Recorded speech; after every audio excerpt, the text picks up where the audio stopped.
Bunte Scheilerkappen. Bio was dat noch damals vor 40 Jahren, als ich arm und ruhig lag oft in den Haaren. Wenn es de höhere Schaule mal ging, dann was bei kleinen Leuen de Utwohl streng.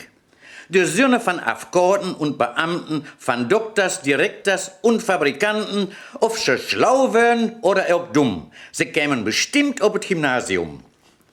Mit den bunten Kappen, sie bioten glänzen, sie durften auch öfters die Schaule schwänzen.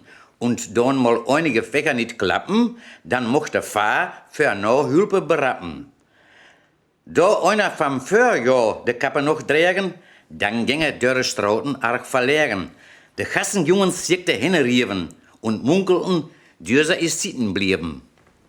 Van dagen kann jeder studieren bei will. Hij macht bloß im Kopf so tämlich hell. Statt Kappen trägt sie nu lange Haare. So ändert sich die Menschheit mit den Jahren. Auch ich will gern zum Gymnasium gehen, denn das Studieren he ich gut verstehen.